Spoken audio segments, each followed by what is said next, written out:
الله أكبر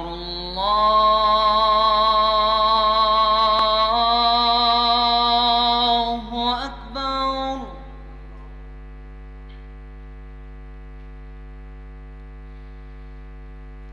الله أكبر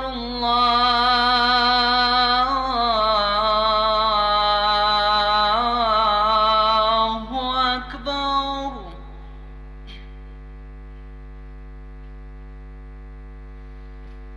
أشهد أن لا إله إلا الله.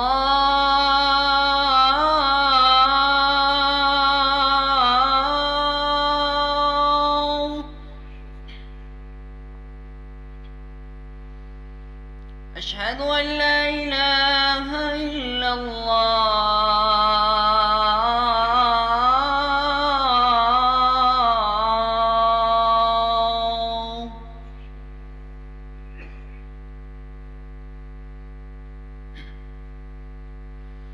أشهد أن محمدًا رسول الله.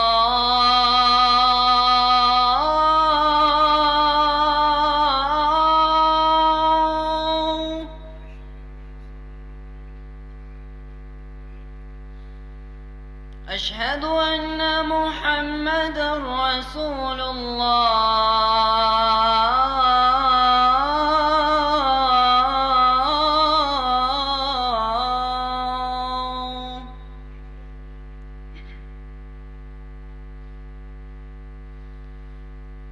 حي على الصلاة.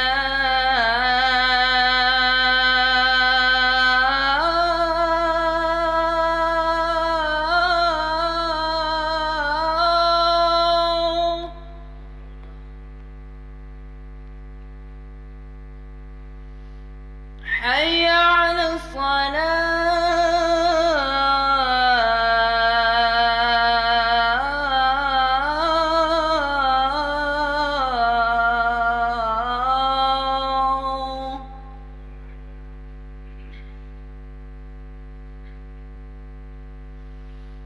حي على الفلاح.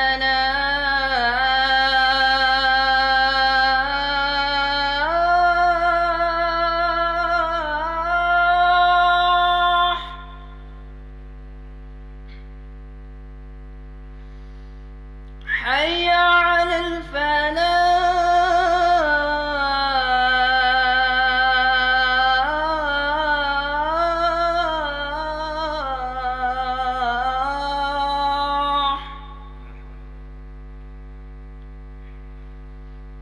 الله أكبر الله أكبر. لا إله إلا الله.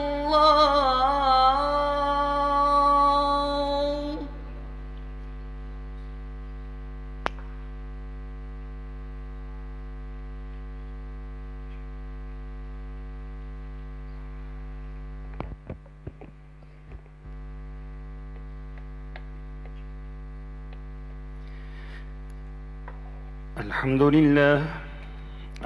لله نحمده ونستعينه ونستغفره ونؤمن به ونتوكل عليه ونعوذ بالله من شرور أنفسنا ومن سيئات أعمالنا.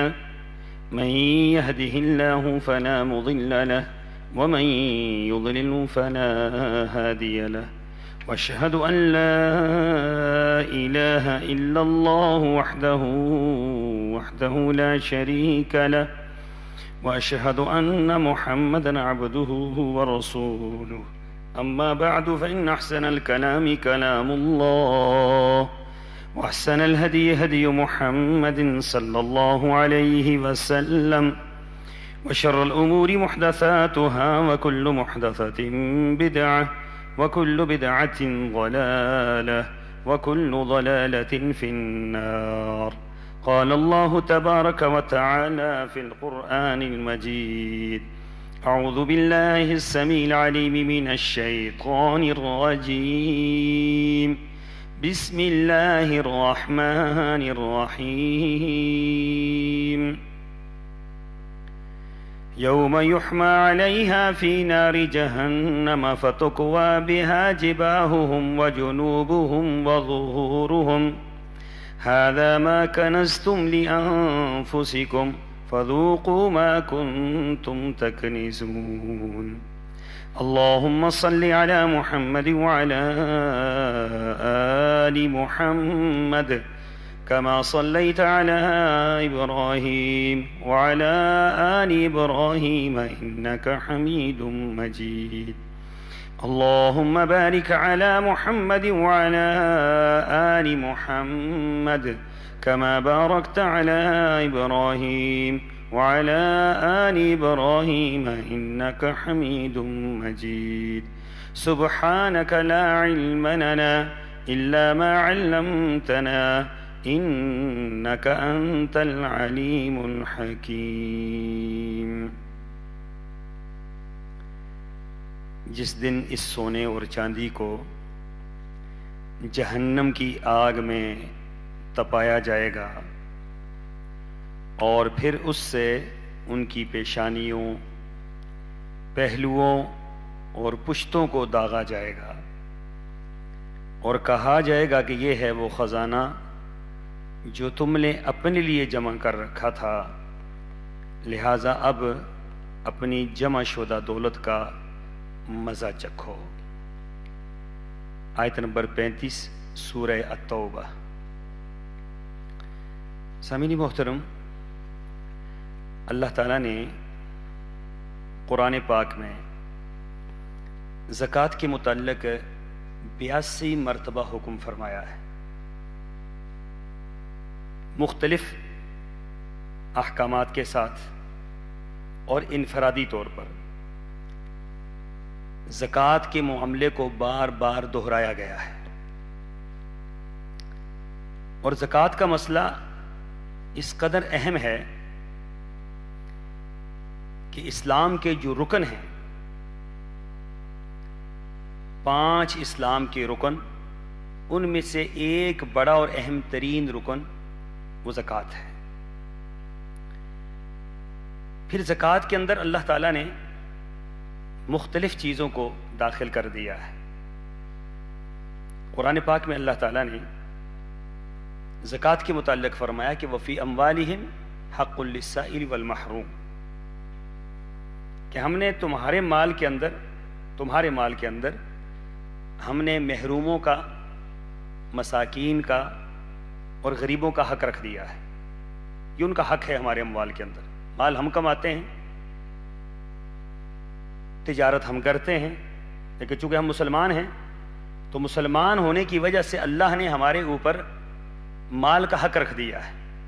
جس طرح ہم اپنی جانوں کا حق ادا کرتے ہیں نا، جانوں کا حق کیا ہے کہ آپ 5 نمازیں ادا کرتے ہیں، مسجد میں آتے ہیں، وضو کر کے آتے ہیں، چل کر آتے ہیں، ذکر و اذکار کرتے ہوئے آتے ہیں، تو یہ کیا ہے؟ یہ آپ کا جسم کا حق ادا ہو رہا ہے. اسی طرح مال کا حق ہے، تو مال کا حق یہ سال میں 1 مرتبہ ادا ہوتا ہے. اور وہ کتنا ادا ہوتا ہے؟ اگر آپ اس کی ریشو نکالیں تو دنیا کے اندر کسی بھی ٹیکس جو دنیا کی کوئی بھی حکومت کسی پر عائد کرتی ہے، ان سب سے کم اللہ تعالیٰ نے اس کا معیار رکھا ہے، مقدار سب سے کم رکھی.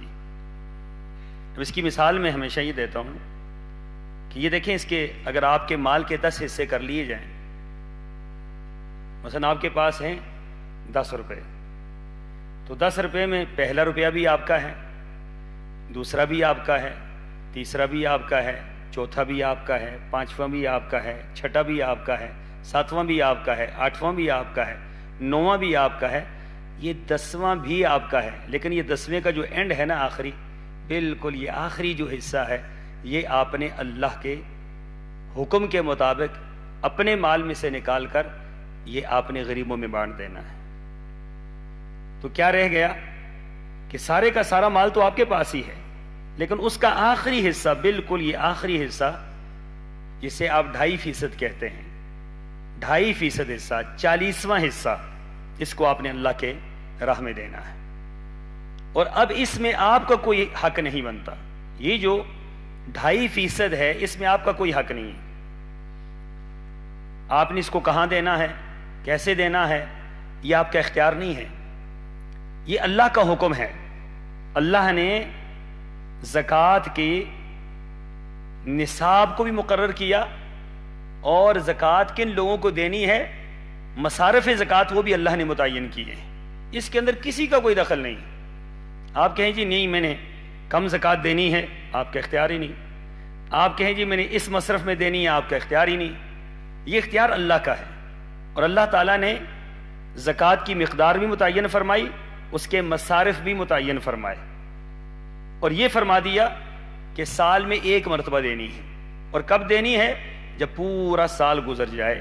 پچھلے سال آپ نے اگر رمضان المبارک کے اندر زکوٰۃ دی ہے تو آج اسی دن رمضان المبارک میں آپ پر زکوٰۃ فرض ہے، آپ اس کو ادا کریں. اگر آپ اس میں تاخیر کریں گے تو اللہ تعالیٰ کے ہاں یہ جرم ہے، اور آپ اگر ایڈوانس دیں گے تو وہ جائز ہے. اللہ تعالیٰ کے ہاں یہ بات مستحسن ہے. تو حساب دیکھیں، اس کے اندر میں نے ایک اور بات دیکھی. تجارت میں یا مال میں جب آپ کے پاس مال ہوتا ہے تو مال کی محبت انسان کے دل کے اندر فطرتی بات ہے. مال کی محبت، اولاد کی محبت، عہدوں کی محبت، یہ فطرتاً انسان کے اندر رکھی گئی. اب جب انسان اپنے مال میں سے زکوٰۃ نکال رہا ہوتا ہے تو وہ مال کی محبت نکال رہا ہوتا ہے. وہ مال کی محبت نکل رہی ہوتی ہے کہ میں نے اللہ کے حکم سے اپنے مال کے اندر سے یہ جو مال نکال رہا ہوں یہ اللہ کی محبت میں نکال رہا ہوں، اللہ کے حکم میں نکال رہا ہوں. دوسری بات یہ ہے کہ جب آپ مال سے زکوٰۃ نکالتے ہیں تو آپ کا مال اللہ تعالیٰ کی حفاظت میں چلا جاتا ہے. اللہ کا وعدہ ہے کہ جس مال کی زکوٰۃ دی جائے گی وہ مال کبھی بھی برباد نہیں ہوگا. اور پھر تیسری بات یہ ہے کہ غریبوں اور مساکین اور بیواؤں کا آپ کے دل کے اندر ایک محبت کا جذبہ پیدا ہوتا ہے کہ یہ میرے ساتھی ہیں، یہ میرے جیسے انسان ہیں. اگر اللہ نے مجھے دولت دی ہے اور ان کو نہیں دی تو میرے جیسے انسان ہیں، مجھے ان پر خرچ کرنا چاہیے. تو یہ جو جذبہ ہے اسلام کا، اتنا خوبصورت جذبہ ہے کہ جس کو زکوٰۃ کا نام دیا گیا ہے. اور پھر قرآن پاک میں اللہ تعالیٰ نے ایک مقام پر فرمایا اقیموا الصلاۃ وآتوا الزکاۃ، نماز قائم کرو اور زکوٰۃ ادا کرو. دوسرے مقام پر فرمایا خذ من اموالہم صدقۃ تطہرہم وتزکیہم، فرمایا کہ ان کے اموال میں سے صدقہ نکالو اور اس کو ادا کرو تاکہ مال کیا ہو جائے، پاک ہو جائے. وما آتیتم من زکاۃ تریدون وجہ اللہ، تم اپنے مال میں سے جو زکوٰۃ دیتے ہو وہ کس کے لیے دیتے ہو؟ اللہ کی رضا کے لیے دیتے ہو. والذین هم للزکاۃ فاعلون، فرمایا کہ اپنے مال کی زکوٰۃ ادا کرتے ہیں. پھر حضرت عیسیٰ علیہ الصلوۃ والسلام، ہر پیغمبر کے دور میں زکوٰۃ فرض رہی ہے، ہر پیغمبر کے دور میں. لیکن حضرت عیسیٰ علیہ الصلوۃ والسلام کا قرآن پاک نے بالخصوص ذکر کیا کہ وَأَوْصَانِي بِالصَّلَاةِ وَالزَّكَاةِ مَا دُمْتُ حَيًّا، کہ مجھے وصیت کی گئی ہے کہ اپنے نماز بھی ادا کروں اور اپنے مال کی زکوٰۃ بھی ادا کروں.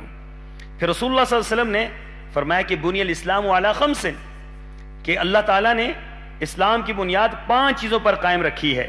شہادت اللہ الہ الا اللہ، کلمہ شہادت، وان محمد رسول اللہ، رسول اللہ صلی اللہ علیہ وسلم کی رسالت کی شہادت، و اقام الصلاۃ، نماز قائم کرنا، و ایتاء الزکاۃ، اور زکوٰۃ ادا کرنا. یہ اسلام کے بنیادی رکنوں میں سے ایک رکن ہے زکوٰۃ. پھر فرمایا جو لوگ زکوٰۃ نہیں دیتے وویل للمشرکین الذین لا یؤتون الزکاۃ وهم بالآخرۃ کافرون، فرمایا ہلاکت ہے مشرکوں کے لیے کہ جو اپنے مال کی زکوٰۃ نہیں دیتے اور آخرت کا انکار کرنے والے ہیں. جو زکوٰۃ نہیں دیتے تو اس کا معنی یہ ہے کہ آخرت پر ایمان ہی نہیں ہے. وہ مالوں کو جمع کر کہتے ہیں الہاکم التکاثر حتی زرتم المقابر کلا سوف تعلمون ثم کلا سوف تعلمون. پھر فرمایا ویل لکل ہمزۃ لمزہ الذی جمع مالا وعددا یحسب ان مالہ اخلدا، کہ وہ یہ گمان کرتے ہیں کہ یہ مال ہمیشہ ہمارے پاس رہے گا. نہیں بھائی، یہ آج آپ کا ہے کل کسی اور کا ہے. یہ آج آپ کے پاس امانت ہے کل کسی اور کے پاس چلی جائے. یہ آپ کا نہیں ہے. جب آپ کا نہیں ہے تو آپ کا اس کے اوپر حق بھی نہیں ہے. یہ اللہ نے دیا ہے. مسلمان کا یہ نظریہ ہوتا ہے کہ میری ہر چیز کس کی دی ہوئی ہے؟ اللہ کی دی ہوئی. جب اللہ کی دی ہوئی ہے تو پھر اللہ کے نام پر ہم نے دینی. جب اللہ کی دی ہوئی ہے اللہ کے حکموں پر خرچ کرنی. جب اللہ کی دی ہوئی ہے تو پھر اللہ کے احکامات میں اور اللہ کی محبت میں ہم نے اس کو خرچ کرنا ہے. اس لیے فرمایا وَيُطْعِمُونَ الطَّعَامَ عَلَىٰ حُبِّهِ مسکینا و یتیما و اسیرا، یہ اللہ کی محبت میں اور غریبوں کی محبت میں یہ لوگوں کو کھانا بھی کھلاتے ہیں، لوگوں کے اوپر مال خرچ بھی کرتے ہیں اور زکوٰۃ کا مال ادا بھی کرتے ہیں۔ پھر فرمایا کہ زکوٰۃ نہ دینے والا، جو زکوٰۃ نہیں دیتا، اللہ تعالیٰ اس کے مال کو برباد کر دیتا ہے۔ سورہ قلم کے اندر اس واقعے کو ہمیشہ پڑھیں، خاص کر وہ لوگ کہ جو منسلک ہیں تجارت کے ساتھ، دولت کے ساتھ، جن کے پاس دولت کی ریل پیل ہے، وہ یہ دیکھ لیں کہ جو کبھی کبھار بندہ اوپر چلا جاتا ہے، کبھی بالکل نیچے آ جاتا ہے، یہ جو نیچے آنے کا معاملہ ہے، یاد رکھیں کہ آپ کی زکوٰۃ میں کوئی فرق آ گیا ہے، زکوٰۃ کے اندر فرق آیا ہے، آپ نیچے آئے ہیں، ورنہ ہو ہی نہیں سکتا ہے کہ بندہ زکوٰۃ ادا کرے اور اس کا مال برباد ہو جائے، ایسا ہو ہی نہیں سکتا ہے۔ کہیں نہ کہیں فرق پڑا ہے، دیتے ہوئے فرق پڑ گیا ہے، مصارف میں زکوٰۃ میں فرق پڑ گیا ہے، مقدار میں فرق پڑ گیا ہے، دینے میں فرق پڑ گیا ہے، نیت میں فرق پڑ گیا ہے، تو وہ گویا آپ نے زکوٰۃ ادا ہی نہیں کی۔ تو قرآن پاک میں سورہ قلم کے اندر ایک واقعہ نقل کیا گیا ہے کہ ایک شخص اپنے مال کے 3 حصے کرتا تھا، تو وہ ایک حصہ غریبوں میں، سب سے پہلے غریبوں کا حصہ نکالتا تھا، اور ایک حصہ واپس اس کو ڈال دیتا تھا، اس کی واپس اسی ہی کے اندر ڈال دیتا تھا تاکہ دوبارہ اس کو بیج بو دیا جائے، دوبارہ اس کو کھیتی باڑی کر لی جائے، اور ایک حصہ اپنے خاندان کے لیے رکھتا تھا۔ 3 حصے وہ کیا کرتا تھا۔ اب ہوا کیا کہ جب وہ بندہ مر گیا، اولاد جب آئی تو انہوں نے یہ کہا ہمارا باپ بیوقوف آدمی تھا، اپنا مال لوگوں میں تقسیم کر دیتا تھا، تو لہٰذا ہم کیا کریں گے، رات کے وقت جائیں گے اور جا کر ہم سارے کا سارا مال، ساری کی ساری کھیتی یا سارے کے سارے باغات، وہاں سے پھل اتاریں گے اور اتار کر ہم اپنے گھروں کو راتوں رات لے آئیں گے، لہٰذا کوئی نہ دیکھے گا نہ کچھ نہ کہا، تو ہمارا مال ہمیں ہی مل جائے گا۔ اب انہیں کیا معلوم تھا کہ ہونا کیا ہے، یہ مال تمہارا نہیں ہے، دیکھیں یہ زمین آپ کی ہے کہ یہاں سے وہ پھلوں کے اندر جو ہے اللہ رس بھرتا ہے، یہ زمین آپ نے پیدا کی ہے کہ اس سے پھلوں کے اندر رنگ بھرتا ہے اللہ، پھلوں کے اندر ذائقہ بھرتا ہے اللہ، پھر ان پھلوں کو اللہ لگاتا ہے، پھر ان کے اندر خوبصورتی پیدا کرتا ہے، پھر ان پھلوں کو جو ہے اللہ پورے انعامات اور اکرام کے ساتھ آپ کے کھاتے میں ڈالتا ہے، آپ جا کر بازار میں بیچتے ہیں اور پھر کہتے ہیں کہ یہ میرا ہے، تیرا کہاں سے آیا ہے، تیری کیا محنت ہے اس کے اندر، یہ تو بات بتلا دے، تیرا کیا اس کے اندر دخل ہے، یہ تو تیرا ہے ہی نہیں ہے، تیرا تو وہ ہوتا جو تو خود بناتا، جب تو نے زمین نہیں بنائی، تو نے آسمان نہیں بنایا، تو نے پانی نہیں بنایا، تو نے ہوا نہیں بنائی، تو نے یہ موسم نہیں بنائے، تو نے کیا بنایا ہے، مجھے یہ بتلا دے، تو یہ تو اللہ کے ساتھ مقابلہ ہے۔ تو انہوں نے کہا ہمارا باپ بیوقوف تھا جو اس طریقے سے مال لوگوں میں خرچ کر دیا کرتا تھا، تو ہم راتوں رات جائیں گے اور جا کر وہاں سے سارا مال اٹھا لائیں گے۔ اب جب وہاں رات کو گئے تو اللہ کا کرنا ایسا ہے کہ ان کی نیت بدلی، اللہ کا تعالیٰ کا نظام بدل گیا، اللہ تعالیٰ نے حکم دیا آگ کو، آگ نے پورے کا پورا باغ جو ہے ویران کر کے رکھ دیا، آگ لگ گئی، باغ ختم ہو گیا۔ اب جب وہاں پہنچے تو دیکھا تو حیران پریشان ہکا بکا رہ گئے کہ یہ کیا ہو گیا، یہ کیا ماجرا ہے۔ ایک دوسرے سے کہنے لگے کہ ہم راستہ بھول گئے، ہم راستہ بھول گئے ہیں۔ دوسرے نے کہا نہیں نہیں، راستہ نہیں بھولے، راستہ بھی وہی ہے، باغ بھی وہی ہے۔ اقبل بعضهم على بعض يتساءلون، ایک دوسرے سے سوال کرتے ہیں کہ یہ کیا ہو گیا ہے، پھر ایک دوسرے کو ملامت کرتے ہیں، تو نے یہ مشورہ دیا تھا، تو نے یہ مشورہ دیا تھا۔ اور پھر ایک ان میں سے چھوٹا تھا، اس نے کہا کہ قال اوسطهم الم اقل لكم لولا تسبحون، کہا میں نے تمہیں کہا نہیں تھا کہ اس طرح نہ کرو، میں نے تمہیں کہا تھا کہ اس طرح کی حرکتیں نہ کرو، تم ہیلے بہانوں سے مال جو ہے اللہ نے جو دیا ہوا تھا اس کے اندر اپنے معاملات دخل اندازی کر رہے تھے اپنے معاملات سے، تو اللہ تعالیٰ نے تمہارے مال کو برباد کر دی۔ اب ایک دوسرے کو ملامت نہ کرو، اب اللہ تعالیٰ کی تسبیح بیان کرو۔ تو سارے کا سارا مال برباد ہو گیا، جو ان کا حق تھا وہ بھی ختم ہو گیا، جو واپس لٹانا تھا وہ بھی ختم ہو گیا، اور جو غریبوں کا تھا وہ بھی ختم ہو گیا۔ صحیح بخاری کے اندر ایک روایت موجود ہے اور بڑی لمبی روایت ہے کہ رسول اللہ صلی اللہ علیہ وسلم نے فرمایا کہ اللہ تعالیٰ نے ایک فرشتے کو انسان کی صورت میں بھیجا، اور سب سے پہلے وہ ایک نابینا کے پاس آیا، نابینا تھا، اس کے پاس روشنی نہیں تھی، آنکھیں نہیں تھی، مال نہیں تھا، غریب آدمی تھا۔ اسے کہا کہ تجھے کیا چیز تجھے محبوب ہے؟ اس نے کہا کہ مجھے اللہ تعالیٰ اگر روشنی دے دے۔ روشنی مل گئی۔ پھر اسے پوچھا کہ تجھے کیا مال کون سا اچھا لگتا ہے؟ اس نے کہا مال میں مجھے بکری اچھی لگتی ہے۔ اس نے ایک بکری دے دی، جو فرشتہ آیا ہوا تھا اس نے ایک بکری دے دی اور ساتھ دعا کر دی اللہ تجھے برکت دے۔ اس کے بعد ایک وہ گنجے کے پاس چلا گیا، اسے جا کر پوچھا کہ تجھے کیا چیز اچھی لگتی ہے؟ اس نے کہا کہ لوگ مجھ سے نفرت کرتے ہیں، میں گنجا ہوں تو لوگ مجھ سے نفرت کرتے ہیں، تو میری عیب دور ہو جائے، تو دعا دی تو وہ عیب ختم ہو گیا۔ اس کے بعد کہا بھائی تجھے مال کون سا اچھا لگتا ہے؟ اس نے کہا مال میں مجھے جو ہے وہ گائے اچھی لگتی ہے۔ انہوں نے کہا ایک گاون گائے دے دی اور کہا اللہ تیری گائے میں برکت دے دے۔ نہیں جی، اس کی گائے اس کو مل گئی۔ اور تیسرا جو ہے وہ کوڑی تھا، تو اس کے پاس چلے گئے۔ اسے جا کر کہا بھائی تجھے کیا چاہیے؟ اس نے کہا یہ جو کوڑ ہے، میرا مرض ہے، یہ دور ہو جائے۔ اس نے دعا کی، وہ مرض ختم ہو گیا۔ کہا تو یہ مال کون سا چاہیے؟ کہا کہ مجھے مال میں اونٹ پسند ہے۔ کہا ایک گابن اونٹنی دے دی۔ کہا اللہ تعالیٰ تجھے برکت دے۔ اب کرنا کیا ہوا کہ کچھ ہی عرصے میں اللہ نے آزمانا تھا نا، یہ جو جن لوگوں کا مال فوراً بڑھتا ہے نا، یہ سمجھ لیں کہ کوئی نہ کوئی آزمائش ہے، اور ان کو پھر زیادہ سے زیادہ اللہ کی راہ میں خرچ ہونا چاہیے۔ ہمیں مال فوراً ملے نا تو ہم قابض ہو جاتے ہیں کہ دیکھو جی مجھے میری صلاحیتوں کی وجہ سے مل گیا ہے۔ بعض اوقات لوگ پوری زندگی صلاحیتیں لگاتے ہیں، کچھ حاصل نہیں ہوتا، اور بعض اوقات بندہ ویسے ہی بیٹھا ہوتا ہے تو اوپر سے دولت گرنی شروع ہو جاتی ہے۔ تو یہ دولت زیادہ آئے تو یہ اللہ کی آزمائش ہوتی ہے، اور اس کو پھر دور کیسے کیا جائے کہ اللہ کی راہ میں اس کو خرچ کیا جائے، اور اس کو زکوٰۃ، خاص کر زکوٰۃ ہر حال میں کیلکولیشن کے ساتھ، ایسے نہیں دی جائے تو ویسے اٹھا کر پھینک رہے، نہیں، کیلکولیشن کے ساتھ کہ میری مال کی زکوٰۃ بنتی کتنی ہے، کس انداز سے بنتی ہے، بیٹھ کر حساب و کتاب لگا کر پوری دولت کا، پورے راس المال کا، منافع کا، ہر چیز کا حساب لگا کر زکوٰۃ جب ادا کریں گے تو اللہ کا حق اللہ کے حکم کے مطابق ادا کریں گے، پھر وہ رب آپ کے مال کی ضرور حفاظت کرے گا۔ تو اب کچھ عرصے کے بعد بہتات لگی ان کے مال کی، پھر اللہ تعالیٰ نے آزمایا، فرشتے کو بھیجا کہ جاؤ جا کر ان سے اب ان کا امتحان لو۔ وہ فرشتہ اسی طریقے سے سب سے پہلے کس کے پاس آیا؟ کوڑی کے پاس آیا۔ اسے آ کر کہا جی کہ میں غریب آدمی ہوں، مسکین آدمی ہوں، دور دراز جانا ہے، تو مجھے ایک اونٹنی دے دو، تجھے اتنی اونٹوں کا تیرے بہتات لگی ہوئی ہے، وادیاں تیری اونٹوں سے بھری ہوئی ہیں، مالدار آدمی ہیں، تو تو مجھے ایک اونٹنی دے دے، میرا سفر کٹ جائے گا۔ اس نے کہا ہماری بڑی ضرورتیں ہیں۔ لیکن جب مال نہیں ہوتا اس وقت بندے کا طرز عمل اور ہوتا ہے، جب مال آ جاتا ہے لوگ کہتے ہیں ہماری اپنی ضرورتیں ہی پوری نہیں ہوتی۔ آپ نے اتنی ضرورتیں بنائی کیوں ہیں؟ آپ اپنی ضرورتوں کو کم کریں نا، ضرورتوں کو کم کریں۔ آپ اپنی ضرورتوں کے ساتھ ساتھ غریبوں اور مساکین اور بیواؤں کی ضرورتوں کو دیکھیں۔ جب آپ ان کی ضرورتوں کو دیکھیں گے اللہ تعالیٰ آپ کی ضرورتوں کو بھی پورا کرے گا۔ یہ کیسے ہو سکتا ہے؟ آپ کسی اور کے بارے میں سوچیں، اللہ آپ کی رحمت آپ پر نازل نہ کرے۔ یہ تو ایک سودا ہے جو اللہ سے ہم نے کرنا ہے۔ اس نے کہا میری تو بڑی لمبی چوڑی ضرورتیں ہیں، میرا تو اور بڑے معاملات ہیں۔ تو فرشتے نے کہا کیا تو کوڑی نہیں تھا؟ کیا تو وہ نہیں تھا کہ لوگ تو اسے نفرت کرتے تھے؟ کیا تیرے پاس مال کا نام و نشان نہیں تھا؟ آج تو اس مال پر سام بن گیا ہے۔ اس نے کہا نہیں، میں تو خاندانی رئیس تھا۔ ایسا ہوتا ہے؟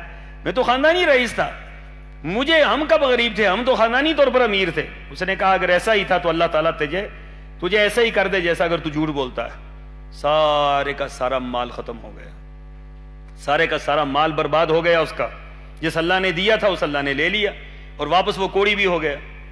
اب اس کے بعد یہی فرشتہ گیا گنجے کے پاس، اسے جا کر کہا کہ مجھے ایک گائے دے دو۔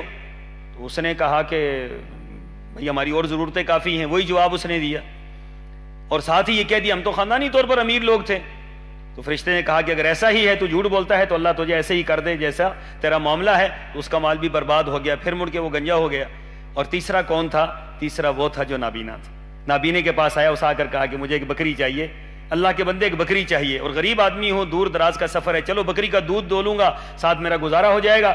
اس نے کہا میرے بھائی یہ جو مال تھا یقیناً میرے اللہ کا دیا ہوا ہے، میں تو نابینا تھا، میرے پاس کچھ نہیں تھا، میرے پاس بکریاں نہیں تھی، مجھے سب کچھ اللہ نے دیا ہے، جتنا تو چاہے اس میں سے لے جا، جتنا تو چاہے لے جا، جو تو لے جائے گا وہ مجھے زیادہ پسند ہوگا، وہ مجھے زیادہ محبوب ہوگا۔ تو اس نے کیا کیا؟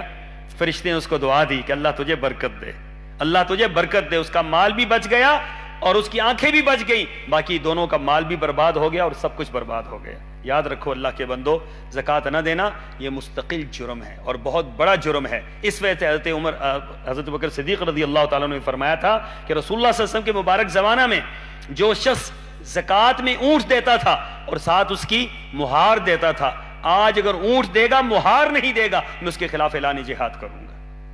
اور پھر زکوٰۃ ہے کتنی؟ دیکھیں زکوٰۃ کا نصاب اللہ نے مقرر کر دیا۔ اگر آپ کے پاس پیسے ہیں 200 درہم، اگر آپ کے پاس سونا ہے 7.5 تولہ، 7.5 تولہ یہ نصاب ہے، اس کے بعد آپ پر زکوٰۃ فرض ہے، آپ 7.5 تولے کی زکوٰۃ دیں گے۔ اگر آپ کے پاس چاندی ہے 52 تولہ چاندی۔ مال تجارت ہے، مال تجارت میں مال وہ جو راس المال ہے اور اس پر جو منافع آتا ہے اس کو ملا کر پھر اس سے آپ نے زکوٰۃ ادا کرنی ہے۔ اگر پھر جو آتا ہے عشر وغیرہ ہے اس کا نظام علیحدہ ہے، پھر اونٹ کے اندر علیحدہ ہے، گائے کے اندر علیحدہ ہے، بکریوں کے اندر علیحدہ ہے، ہر ایک کا نصاب علیحدہ ہے۔ لیکن یہ سیدھا سا نصاب یہ ہے کہ آپ پیسوں میں ادا کرتے ہیں تو آج کل لا محالہ پیسوں میں ہی ادا کرنا پڑتا ہے۔ بعض لوگوں کا یہ نقطہ نظر ہے کہ جو زیورات ہیں اس کے اوپر زکوٰۃ نہیں ہے. یہ نقطہ نظر غلط ہے. زیورات پر زکوٰۃ ہے کیونکہ جو مال استعمال ہو رہا ہے، جو سونا استعمال ہو رہا ہے، اگر وہ نصاب کو پہنچتا ہے تو اس پر زکوٰۃ واجب ہے. زکوٰۃ ہر حال میں ادا کی جائے گی. چاندی پر زکوٰۃ ادا کی جائے گی. 200 درہم اگر آپ کے پاس پیسے موجود ہیں نقد یا اس کے مساوی رقم موجود ہے 200 درہم کے مساوی، تو آپ پر زکوٰۃ واجب ہے، آپ زکوٰۃ ادا کریں گے. سال میں ایک مرتبہ زکوٰۃ دینی ہے. اور مصارف زکوٰۃ قرآن پاک نے 8 متعین فرمائے ہیں، وہ 8 واضح مصارف ہیں. ان مصارف میں آپ نے خرچ کرنا ہے. اللہ تعالیٰ سے دعا ہے اللہ تعالیٰ مجھے اور آپ کو اس پر عمل پیرا ہونے کی توفیق عطا فرمائے. وآخر دعوانا ان الحمد للہ رب العالمین.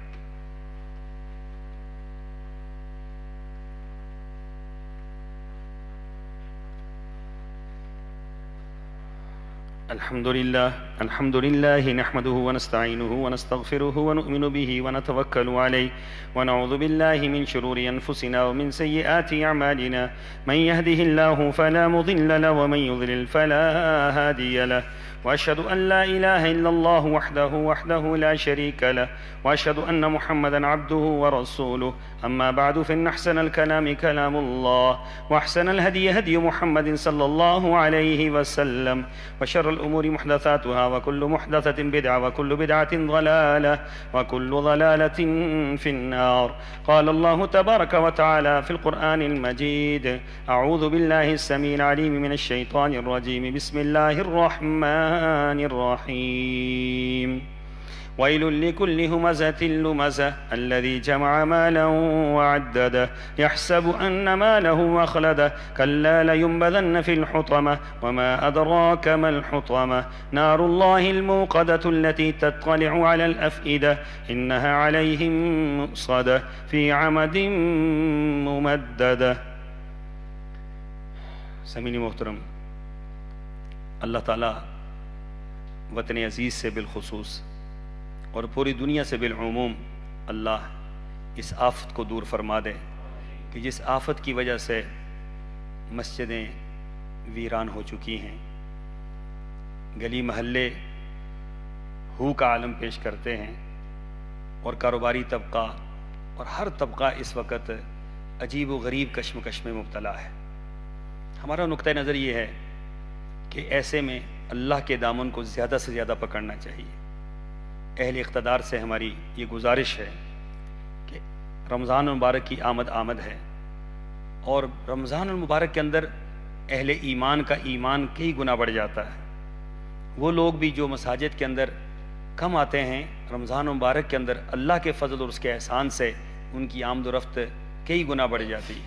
میں یہ سمجھتا ہوں کہ رمضان المبارک کے اندر ہمارے 80% مسلمان مساجد کا رخ کرتے ہیں اور عبادات میں دلچسپی لیتے ہیں، قرآن کی تلاوت کرتے ہیں، ذکر و اذکار کرتے ہیں، باجماعت نماز کی پابندی کرتے ہیں. ایسے میں اہل اقتدار سے ہماری یہ اپیل ہے کہ مساجد کے دروازے کھول دیے جائیں. بہت مساجد کے دروازے بند کر دیے گئے، اور اس کی ایک بین مثال یہ ہے کہ خلیفہ مقتضی باللہ یا مقتدر باللہ ابن کثیر رحمہ اللہ نے لکھا ہے کہ اس کے زمانے میں طاعون پھیلا، اور اس قدر طاعون پھیلا کہ ہر طرف لاشیں لاشیں لگ گئیں. بعض لوگوں نے لکھا ہے کہ 3 دن کے اندر 2 لاکھ افراد مر گئے، اور جانوروں تک مرنا شروع ہو گئی، کھیتی باڑیاں تباہ ہونا شروع ہو گئی.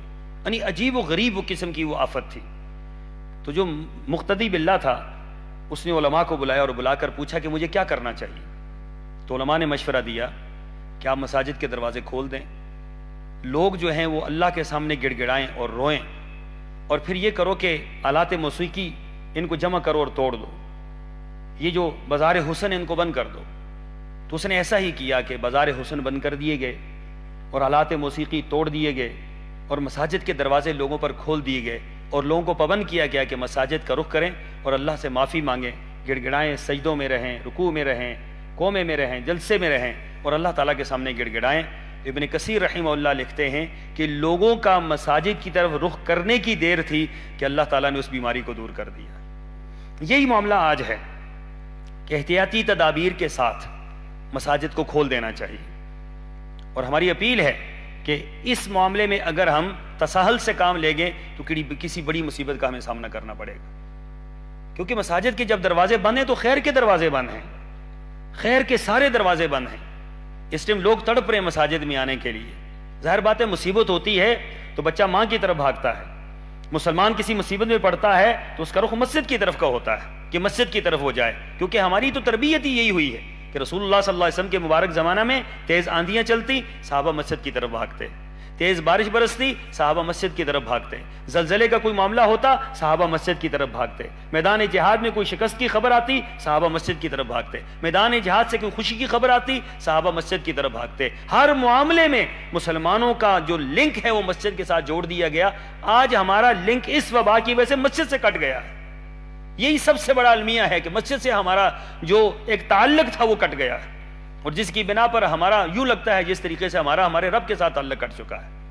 تو یہ تمام تر احتیاطی تدابیر اختیار کی جائیں گی, اور علماء نے اس بات پر اتفاق کیا ہے کہ حکومت کا بنایا ہوا ہر SOP ہم اس کو نافذ کریں گے, اور نافذ کر کے مساجد کے دروازے وا کریں گے اور لوگ آئیں تاکہ رمضان المبارک کے اندر لوگ مساجد کے اندر آ کر عبادت کریں. اگر حکومت وقت اس کو سمجھتی ہے اور سمجھنا چاہیے, اور ہمیں یقین ہے کہ وہ بھی مسلمان ہیں اور اس بات کو محسوس کر رہے ہیں, اللہ کے گھر بند ہیں اور اللہ کے گھروں سے جو خیر و برکت آتی ہے اس سے بھی وہ آشنا ہیں اور اس سے باخبر ہیں, تو انہیں فوری طور پر ایسے اقدامات کرنے چاہیے کہ جن اقدامات سے یہ مسجد کے دروازے کھل جائیں, اور ہر طرح سے احتیاطی تدابیر اختیار کر کے لوگ مساجد کے اندر آئیں, باجماعت نماز ادا کریں, اور اس کے ساتھ ساتھ خطبہ جمعۃ المبارک سے بھی مستفید ہوں, اور اس کے ساتھ ساتھ تراویح کی نماز سے بھی, قرآن پاک کی تلاوت سے بھی مستفید ہوں. مجھے اللہ پر یقین ہے کہ اللہ تعالیٰ کوئی خیر کی صورت پیدا فرمائے گا. مجھے اللہ پر یقین ہے کہ اللہ تعالیٰ یہ مسجدوں کے بند دروازے کھولے گا ہمارے لیے. اللہ اس رحمت کے دروازوں کو, یہ رحمت برس رہی ہے, اللہ بارش برس رہی ہے, اور بارش کے برستے ہوئے جمعۃ المبارک کا خطبہ ہے, مبارک دن ہے, مسجد کے اندر یہ تیرے حقیر اور فقیر چند بندے بیٹھے ہیں, اللہ تیرے سامنے دعا کرتے ہیں, اللہ اس وباس کو اس بارش کے ساتھ دھو ڈال. اس بارش کے نزول کے وقت اللہ اس بارش کے ساتھ ساتھ جس طرح یہ بارش کے قطرے برس رہے ہیں اور زمین صاف ہو رہی ہے, فضا صاف ہو رہی ہے, اللہ اس بیماری کو ہم سے دور فرما دے. یہ اللہ اس بیماری کو ختم فرما دے. یہ اللہ اس وبا کو ختم فرما دے. یہ اللہ اس وبا کو ختم فرما دے. یہ اللہ اس وبا کو ختم فرما دے. یہ اللہ ہمارے ملک کے اندر نہیں پوری دنیا کے اوپر اس وبا کو ختم فرما دے, اور پوری دنیا کے اوپر اللہ آسانیاں پیدا فرما دے. اے بیماریوں کو لانے والے, تو بیماریوں کو ہٹا بھی سکتا ہے. اے اللہ اپنی رحمتوں سے اس بیماری کو ختم فرما دے. ربی انی مسنی الضر وانت ارحم الراحمین. ربی انی مسنی الضر وانت ارحم الراحمین. اے اللہ یہ تکلیف ہمیں پہنچی ہے, اور تو رحم کرنے والوں میں سب سے زیادہ رحم کرنے والا ہے. مالک تو رحم کرتے ہوئے اس بیماری کو ہم دے. جس طرح محمد رسول اللہ صلی اللہ علیہ وسلم کو اللہ تو نے فتح سے نوازا ہے, اللہ اس بیماری کے مقابلے میں ہمیں فتح یاب فرما دے. اے اللہ پوری دنیا سے اس بیماری کو دور فرما دے. اے اللہ رمضان مبارک کی آمد ہے, اس آمد پر مسجد کے دروازے یوں ہی کھلے ہوئے ہوں جس طریقے سے پہلے کھلے ہوئے ہوتے تھے. اسی انداز سے لوگوں کی آمد و رفت ہو, اسی انداز سے لوگ عبادت کے لیے آئیں, اور اللہ ہر طرح سے ہمارے اوپر اپنی رحمت نازل فرما دے. اللہ اپنا کرم نازل فرما دے. اللہ اپنا کرم فرما دے. اے کرم کرنے والے مالک کرم فرما دے. اے رحم کرنے والے مالک رحم فرما دے.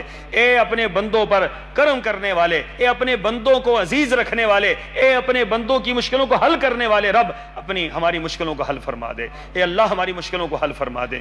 اے اللہ ہماری بیماروں کو شفا عطا فرما دے. اے اللہ جو پریشان ہیں ان کی پریشانیوں کو دور فرما دے. اے اللہ جو لوگ مصیبتوں کے اندر جکڑے ہوئے ہیں ان کی مصیبتوں کو اللہ دور فرما دے. اللہم اعز الاسلام والمسلمین, اللہم انصر الاسلام والمسلمین, اللهم انصرهم نصرا عزيزا, اللهم انصرهم نصرا عزيزا, اللهم انصرهم نصرا عزيزا. ربنا آتنا في الدنيا حسنة وفي الآخرة حسنة وقنا عذاب النار. ربنا فاغفر لنا ذنوبنا وكفر عنا سيئاتنا وتوفنا مع الأبرار. سبحان ربك رب العزة عما يصفون وسلام على المرسلين والحمد لله رب العالمين.